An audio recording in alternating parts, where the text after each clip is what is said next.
Hey, what's going on, everyone? This is Mitch. Good Thursday morning to you all. I hope you guys are doing well, getting up and having a fantastic start to your day and a great week out there so far as we're a little bit closer to that weekend. I got you an update on what's going to happen weather-wise for today. There's a little bit of severe weather we need to talk on. In fact, it's probably one of our bigger severe weather days that we've seen over the last few weeks. There's a pretty decent tornado threat for areas of like Nebraska. So we need to talk about that, and we will. And we'll talk about everybody else in the lower 48 also. We'll talk about the latest information that we got on this coastal low developing off the coast of the southeast. We'll talk about kind of the latest information we know about impacts. And then we'll speak on this tropical wave out here in the eastern Atlantic. And we need to figure out what this thing's going to do because there definitely is some crazy model runs out there that's been kind of flying off over the last day or two. But we're starting to get to the point where we are getting a better idea of what this could potentially do in the short to medium term. It's just that long term, what is it going to do? So we'll break all this down. If you folks have not subscribed, certainly consider doing that.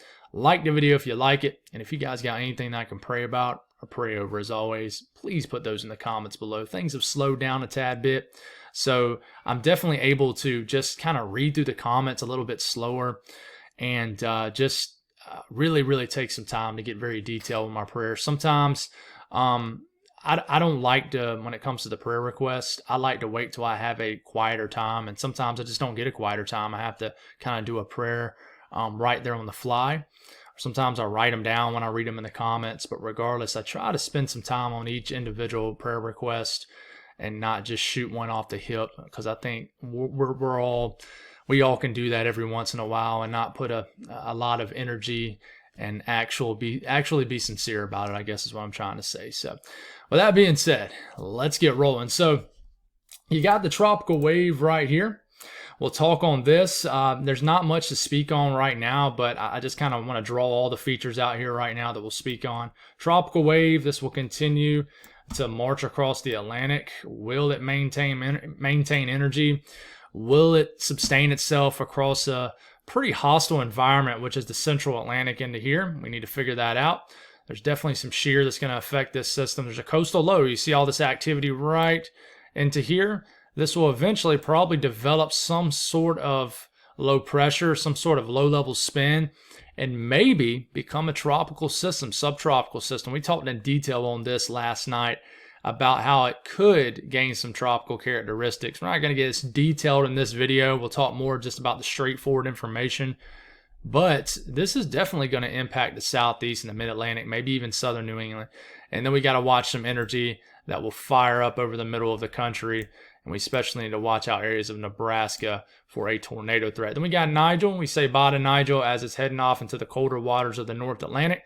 Nigel will fully dissipate, never bothered anybody but the surface of the ocean, and then the fish out in the ocean. So that's what's going on. That's the features we will discuss. Let's get this off your screen and then keep rolling here. So the latest information from the National Hurricane Center, we got a 70% risk of something developing right out here. And then we got a 40% chance that this non-tropical low pressure could gain some subtropical characteristics and develop into a depression or named storm. Nothing has increased with this. If you tuned in with last night's video, still about the same, just a 40 and a 70. But let's talk about this first, this 40% chance, this coastal low. So we'll kind of fly over this pretty quick. It's the latest GFS. What does it do? Well, I can tell you the GFS and the European are kind of agreeing now, and I'll be honest, if the GFS ends up winning this and being correct, then you can nod your head to the GFS and winning this battle when it comes to figuring out this coastal low. Excuse me, guys, sorry about that. But you keep going here, and we get into Friday morning. I mean, I feel like by tomorrow morning, you will have a full-fledged low pressure, a full-fledged spin off the coast of the southeast, and this is moving at this point north, maybe northwest, and heads right into the eastern sections of North Carolina, the coastal regions of North Carolina, Saturday morning, making a landfall. Per the GFS, is around a 991 millibar low pressure, subtropical storm, coastal low. I would think if something like the GFS played out, this would legitimately be probably a subtropical storm and might actually take a name, which is Ophelia. That is the next name of the hurricane list. of names, the O name. But I mean, look at the big time slug of moisture it throws into the Delmarva areas of the Mid-Atlantic, even all the way up to New York City, and some rain falling into southern New England. And this makes a direct landfall, and then Saturday afternoon brings a lot of hefty impacts into northeast North Carolina, southeast Virginia, and then eventually it'll weaken altogether, but will definitely plague the weather overnight, Saturday night into Sunday morning for the Delmarva region. And then eventually this will just kind of dissipate, might deliver a nice slug. I wouldn't say nice because you guys don't really need any more rain, but a slug of heavy rain into southern New England as we're getting into Sunday night into Monday morning before eventually heading on off and fully dissipating. Now, the European, which was remaining weaker, all right, is now saying a stronger system and now has this thing Friday evening right off the coast of the Carolinas as a sub 1,000 millibar low pressure and makes landfall almost exactly where the GFS shows it makes landfall. Saturday morning, same timing, and about the same strength, a little bit weaker, as a 994 millibar low pressure storm. So, I mean, the Euro has trended towards the GFS on this being more of a high impact event. So I really think this is going to be some dicey weather in eastern North Carolina, Virginia, maybe the Delmarva, the Mid-Atlantic. All right, and I think you're going to get some legit strong winds into areas of eastern North Carolina. Tropical storm force winds for sure. So this is very interesting. If we look at and I'm going to do this on the fly here. If we look at the moisture, to me, that still looks like definitely a subtropical system at most. And this is just due to the fact that you got a lot. Sorry about the phlegm, guys. I haven't had issues with clearing my throat in a video in a long time, but here we are. But you see this big slug of dry air into the circulation, making its way to the southeast portion of the storm, eastern portion of the storm, and it's actually touching that low-level circulation. To me, this screams like subtropical, not a full-fledged tropical system. You really need this low pressure fully cocooned with the green, which is the more moist air, and it's really not. So even with the Euro, with a stronger storm, I mean, I don't think this is a full-fledged tropical storm Ophelia that we're dealing with. But we'll see. We'll see what happens.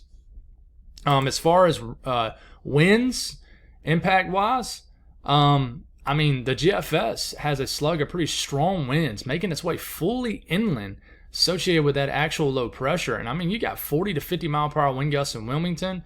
Outer Banks, 50 to 60 mile per hour wind gusts, not sustained wind gusts. Look at Raleigh and points east. I mean, you got a corridor right up the I-95 corridor of winds exceeding 50 to 60 miles per hour as far as gusts. I mean, this could knock out power, definitely make it a dicey Saturday morning, Saturday afternoon. I think the weather is going to be awful. I'm not sure what kind of outdoor activities you got in this region or football games are going on at home in these regions, but oh man, I don't know if they'll make some cancellations. I doubt it, but you never know. But look at these strong winds off the GFS that make it all the way into the Delmarva, the coastal regions of Maryland. Very strong winds getting pushed into these regions, 50, 60 mile per hour wind gusts into these regions. We'll go up to the Mid-Atlantic. And, I mean, strong winds all the way into the Delmarva, Delaware, southern New Jersey, gusty winds, maybe a 30 to 40 mile per hour wind gusts in Long Island, and breezy conditions in the southern New England region. Nothing too crazy at all. Breezy conditions, maybe even some strong wind gusts into Washington, D.C., Baltimore, Philadelphia. Definitely something we need to watch. And, I mean, the latest European, yes, not as aggressive as the GFS, but still very gusty winds, very strong winds just off the coastline of Wilmington and the Outer Banks. But the Outer Banks, remains about the same. 55, 60 mile per hour winds. It's an onshore flow, too, for the most part. So, I mean, I think we're going to have some washout out in the Outer Banks and some issues on the Outer Banks for sure. Definitely some beach erosion and some coastal flooding for sure. And just a very windy day starting Friday night into Saturday during the day for eastern North Carolina, eastern Virginia.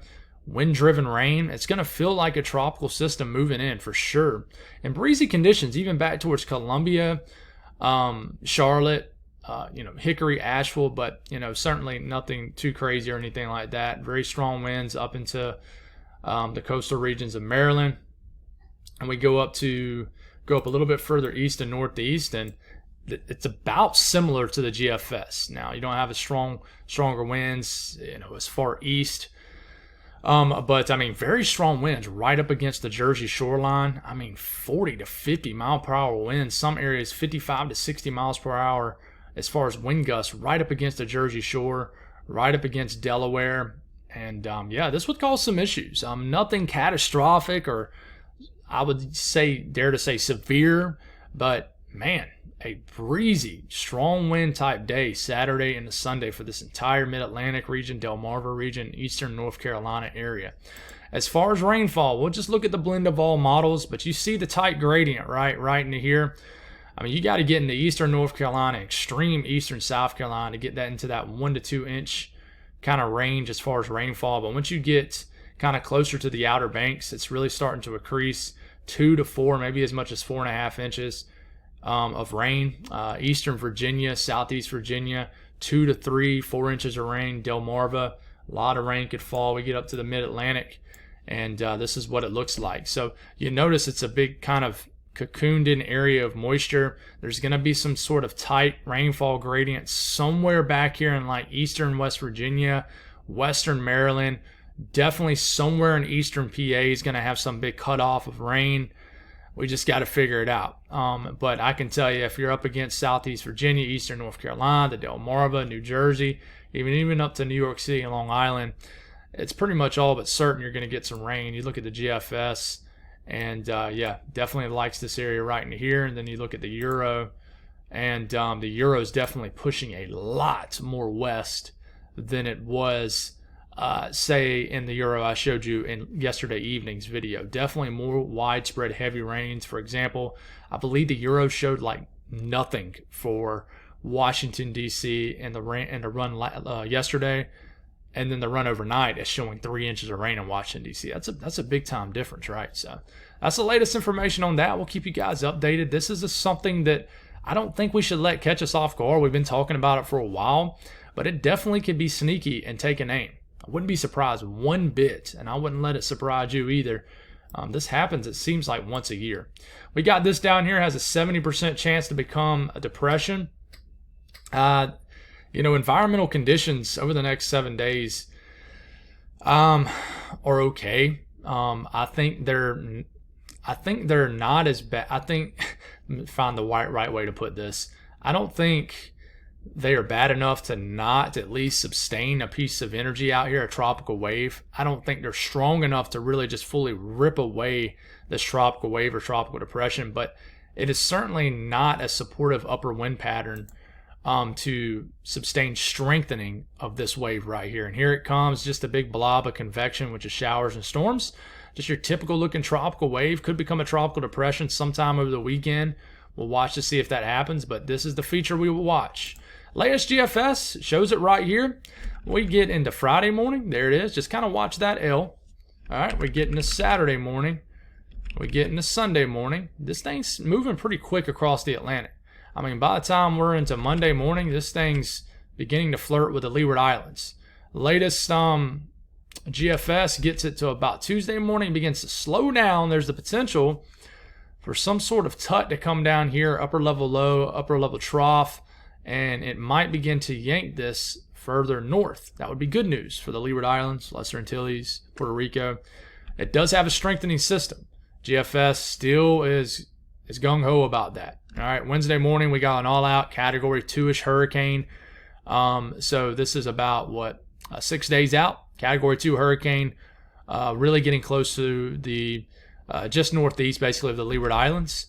Misses it, but, man, it has a major hurricane very close to the Lesser Antilles. But eventually, as we get past 7 days, which is the unreliable time frame, but we'll show it anyways, has a pretty powerful hurricane making that turn and not bothering anybody except some outer bands in the Lesser Antilles. What about the European model? Can't talk this morning. We get into Saturday morning, Sunday morning. Notice no strengthening. That number's not really dropping. Monday morning, Tuesday morning. This is moving a little bit slower than the GFS. Wednesday morning. You see this kind of area of green kind of flying down right here. You see it moving down. That is some sort of upper level feature that's likely going to influence probably the strength of this and also the path of this. And that's why the Euro, which is coming in stronger, okay, now has pretty much a tropical storm northeast, well northeast of the Lesser Antilles. It is coming in stronger. but it's pretty much getting pulled north and not going to bother anybody. Turns into a hurricane, but heads on out to sea. It doesn't bother a soul. This is really typical of El Nino. It really is. You look at the latest European ensemble, and it's definitely upticked as far as developing something, but as you can tell, especially the strong members, they really turn out to sea. Don't bother anybody, but you got a few members that do get close to the Lesser Antilles. So it needs to be watched. Could this become our next powerful hurricane? It very well could. Is there a solid chance it won't affect anybody? I would say there's above a 50% chance. Okay, so that's an update on the tropics. Let's talk about what's happening in our neck of the woods here. Now let's see if we can draw on this. You see the white area right into here? That is a lot of moisture in the atmosphere, and that is our energy building off the coast of the southeast, which will eventually become an all-out low pressure, and then we already talked about the rest earlier in the video. You see this little bit of a spin right into here? That is our upper level trough that's digging down to this region. This will continue to move itself eastward, and basically will develop some sort of low pressure probably in Colorado today and fully begin to eject, and it's going to bring definitely the ingredients that support severe weather into the middle part of the country. Therefore, you're going to have a couple days worth of severe weather chances starting today. And this kind of digging feature right here is basically what's bringing in all the ingredients for severe weather into the plains. So we need to talk about that, but we'll just talk about what's going to happen today in this morning's video. Then we have basically, if you look down here, we kind of have a belt of southwesterly flow moving across this region too at the base of this trough. This will promote some strong to severe storms into this region too. You can actually see the flow moving in from the southwest. So we'll get this back off your screen, and then we'll keep rolling here. And where are we? Storm Prediction Center. We got a slight risk in Nebraska. All right, and we got a slight risk right along the Red River in Oklahoma and North Texas. Okay, kind of like a bimodal mode, if you will. All right, the tornado risk with this, 5% risk of a tornado right here in the heart of Nebraska, of a tornado within 25 miles in any given location. The green area is a 2% risk of a tornado. The wind threat, you got a 15% risk of winds exceeding 50 knots or higher. That's 55 to 60 miles per hour within 25 miles in any given location in this yellow area, both of these areas right into here.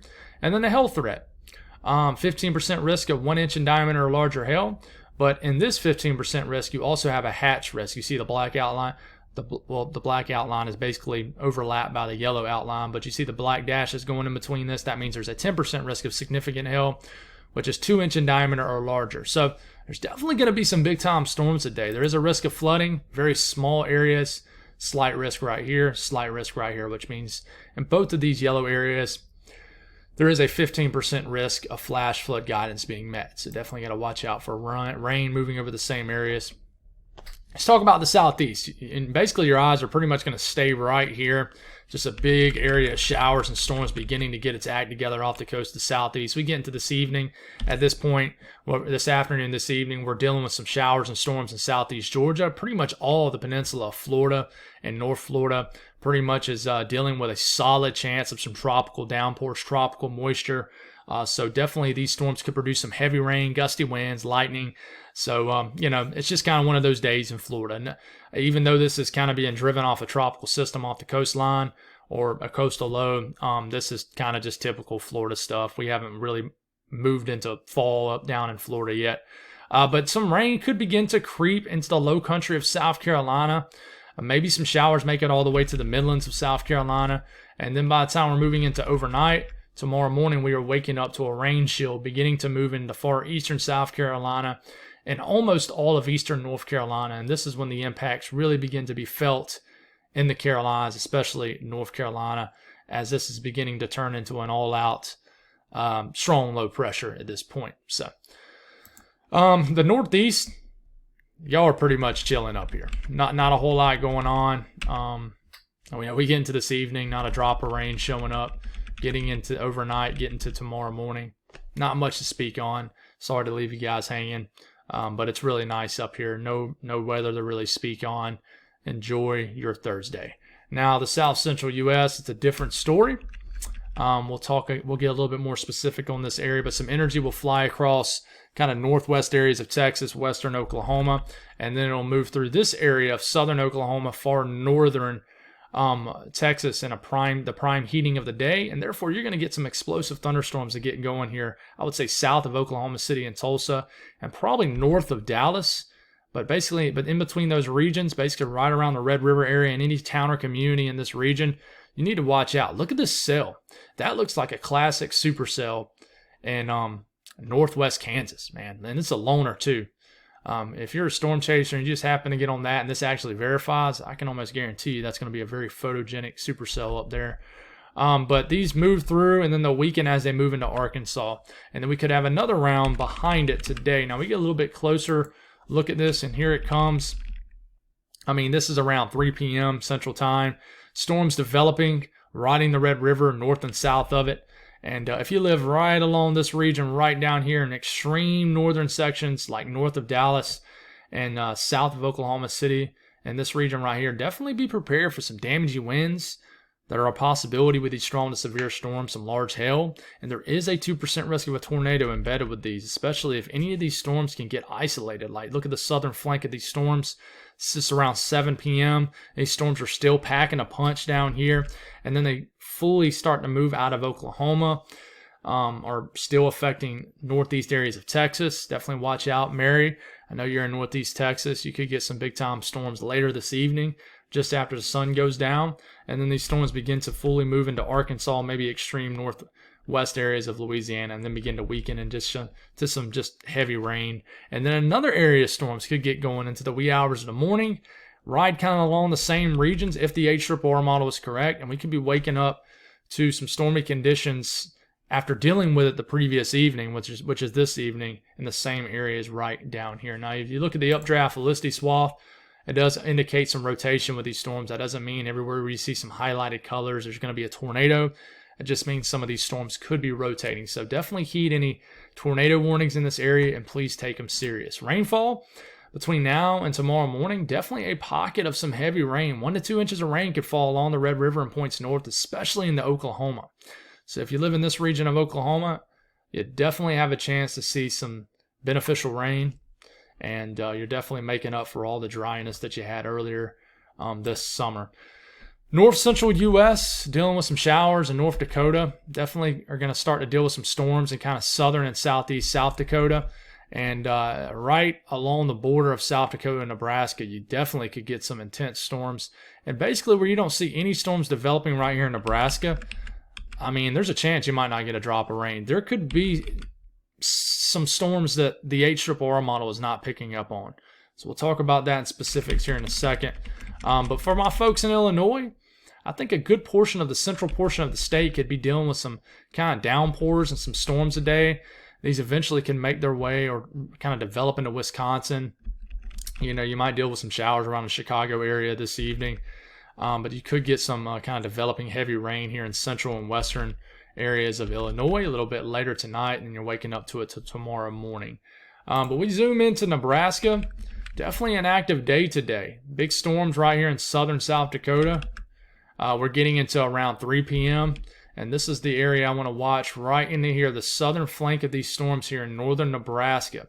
And I want to watch any storms that form into this region right into here with a strengthening low-level jet. The storm coverage is not as widespread in this region, but that does not mean we're not going to get some storms in this area. Okay, so don't let your guard down just because one run of the HRR model doesn't show anything. For example, look at this storm right here that I just spoke on here in northeast areas of Kansas. I mean, northwest areas of Kansas. Certainly, something we need to watch. These storms probably take on more of a linear look as we get later into the evening, but you still got to watch out for the southern and outer edge of these lines of storms that could definitely produce a tornado. You know, on the southern flank, they can feel more of the favorable environmental conditions when they're kind of congealed into other storms. Yes, you can still get a tornado, and we get them all the time, rain-wrapped tornadoes, but certainly they're not able to fully take advantage of everything at bay that they have to work off of as far as energy, kinematics, and thermodynamics. But this is what it could look like around 1 a.m. tonight. these storms begin to lose some steam as they get a little bit closer to Lincoln and Omaha, as we're kind of getting into the wee hours of the morning tomorrow morning. But please be careful in this area today for sure. Updraft Felicity swath does show the risk of rotating thunderstorms. Look at this one little lone storm it's picking up on here in northwest Kansas. But man, just because you don't see anything in this area of Kansas, of Nebraska right in here does not mean that you're not going to get anything. Please be weather aware in this area today. Definitely the bigger severe weather risk that we've seen in the last few weeks, even though it's not substantial, it's still one of the bigger risks we've seen in a few weeks. Waking up this morning, you're dealing with snow in the higher elevations. I don't know what the snow level is right now, to be completely honest with you. But it looks like it's pretty low for this time of the year, just based off seeing so much blue on the map. But you see this spin, that is our upper level trough spinning around out here. And this is definitely beginning to aid in adding that snowpack for the winter of 2023 and 2024. It's definitely snow falling in some of these higher elevations of Yellowstone National Park and western Wyoming. And then we got some stormy conditions that are most likely late this evening into the overnight hours. If you live in kind of central areas of Montana, I definitely think you're going to get a lot of rain between now and Saturday morning. In fact, you look up here, this is rainfall between now and the next 24 hours. I mean, 1, 2, maybe pockets of 3 inches of rain in these regions. Now, some of this is going to fall snow. I mean, you look in these higher elevations up here in Montana and Idaho and Wyoming. I mean, some areas might get over a foot of snow. So winter is coming, and I'm here for it. I'll tell you that. Temperatures, pretty cool in the Northeast. Just 50s in northern Maine, 60s and 70s everywhere else. Southeast, with cloud cover from this coastal low developing, temperatures will remain pretty cool. I mean, even in Florida, I mean, it'll be a tropical air mass, but temperatures aren't very high. The warmest part of the country is probably going to be the south central U.S., where you'll get well into the 90s and still humid. And then the middle part of the country, you got definitely a wedge of moist air building all the way up to the middle of the country. So the 80s will probably feel a little less pleasant, even though it's not very hot. But anyways, these are the temperatures out here. Getting pretty warm up into the UP and Michigan after dealing with some cooler weather. The Great Lakes region definitely warming into the 80s, but I'm sure it won't stay like this for a while, for that long. The high plains warming up, but once you start to get into Montana, it definitely is cooling off. Definitely a tale of two halves when it comes to Montana, where the eastern areas of the states into the 60s and 70s, much cooler as the influence of this kind of upper level low, upper level trough begins to move into the western portions of Montana. Much chillier. And definitely just below average altogether for the western U.S. That's all I got. Thank y'all for tuning in. If you're hearing my squeaky chair in the background, I need to definitely put something on it to get rid of those squeaks, or either get a new chair, because it's starting to really annoy me. It's just getting wore out. I've had this chair for a couple years. She's been faithful, but definitely about ready to upgrade. But anyways, y'all guys have a blessed day, and I'll talk to you soon.